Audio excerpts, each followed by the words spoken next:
নমস্কার। আজ আমরা কথা বলবো সুপ্রিম কোর্টের একটা নতুন নির্দেশ নিয়ে।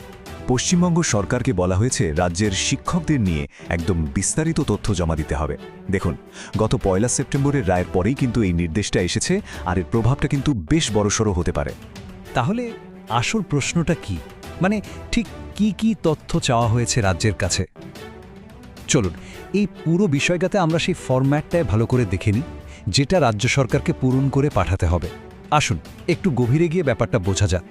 আচ্ছা, প্রথমে তো প্রেক্ষাপটটা বুঝতে হবে, তাই না? মানে কেন হঠাৎ এই তথ্য চাওয়া হচ্ছে?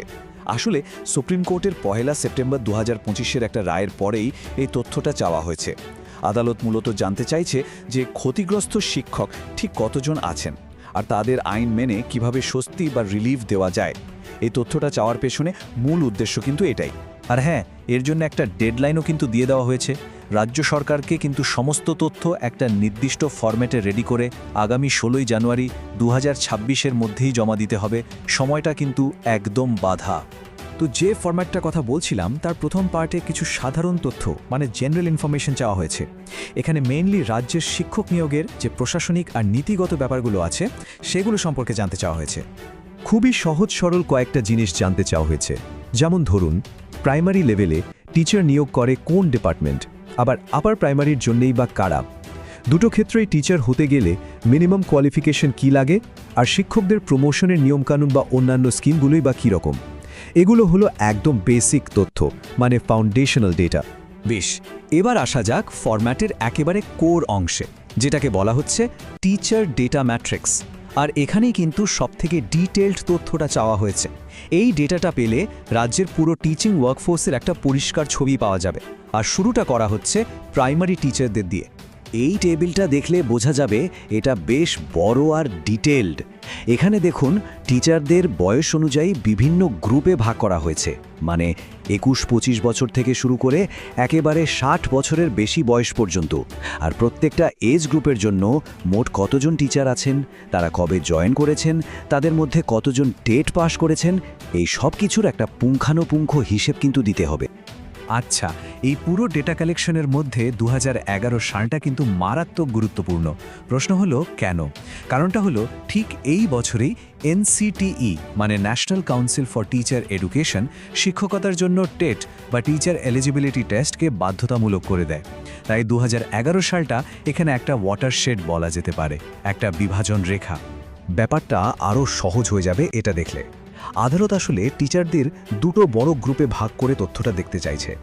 একদল হলেন তারা যারা টেট বাধ্যতামূলক হওয়ার আগে চাকরিতে ঢুকেছেন, আর অন্য দলটা হলো যারা টেট চালু হওয়ার পরে চাকরিতে যোগ দিয়েছেন। একদম পরিষ্কার দুটো ভাগ। তাহলে প্রত্যেকটা এজ গ্রুপের জন্য কি কি ডেটা দিতে হচ্ছে? প্রথমত, মোট টিচার কতজন, তারপর তাদের মধ্যে কতজন 2011-র আগে আর কতজন পরে জয়েন করেছেন, আর ফাইনালি এই দুটো গ্রুপের মধ্যে ঠিক কতজন টেট পাস তার এক্স্যাক্ট সংখ্যাটা। সোজা কথায় টেট পাস আর নন টেট পাস টিচারদের একটা ক্রিস্টাল ক্লিয়ার ছবি চাওয়া হচ্ছে। একই রকম ডেটা কিন্তু আপার প্রাইমারি টিচারদের জন্য চাওয়া হয়েছে, কিন্তু এর থেকেও একটা গুরুত্বপূর্ণ জিনিস আছে। সেটা হলো এই ফরম্যাটের একদম শেষের কলামটা, আর এটাই হয়তো এই পুরো ডেটা কালেকশনের সবথেকে ভাইটাল পার্ট। এখানে জাস্ট বলে রাখা ভালো যে আপার প্রাইমারি টিচারদের ক্ষেত্রেও কিন্তু একদম সেম ফরম্যাট ব্যবহার করতে হবে, মানে সেই বয়স, জয়েন করার তারিখ আর টেট স্ট্যাটাস সব কিছু একইভাবে জমা দিতে হবে। আর এই হলো সেই মোস্ট ইম্পর্ট্যান্ট কলামটা। এখানে পরিষ্কার করে বলা হয়েছে, যদি কোনো টিচারকে টেট পরীক্ষা থেকে ছাড় দেওয়া হয়ে থাকে, তাহলে কেন দেওয়া হয়েছে তার কারণটা স্পষ্ট করে বলতে হবে। মানে কোনো এক্সেপশন থাকলে তার পেছনে সলিড যুক্তি দেখাতে হবে রাজ্যকে। তাহলে চলুন পুরো ব্যাপারটা একবার গুছিয়ে নেওয়া যাক। মোদ্দা কথা হলো, রাজ্যকে একটা বিশাল ডেটাবেস তৈরি করতে হবে, আর তার জন্য হাতে সময়ও কিন্তু খুব বেশি নেই। তাহলে যদি আমরা সামারি করি, সুপ্রিম কোর্টের এই নির্দেশের 4টে মূল point: 1, general administrative information; 2, primary টিচারদের ডিটেল ডেটা; 3, আপার প্রাইমারি টিচারদের জন্য সেম ডেটা; আর 4, এবং সবচেয়ে গুরুত্বপূর্ণ, টেট থেকে ছাড় পেলে তার প্রত্যেকটার পেছনে যুক্তি দেখানো। আরেকবার মনে করিয়ে দিচ্ছি, এই সব তথ্য জমা দেওয়ার ফাইনাল ডেডলাইন কিন্তু 16 জানুয়ারি 2026। এই তারিখটা খুব গুরুত্বপূর্ণ। সবশেষে একটা বড় প্রশ্ন কিন্তু থেকেই যাচ্ছে। এই যে এত বড় একটা ডেটাবেস আদালতের হাতে আসবে, তারপর আদালত কি পদক্ষেপ নেবে?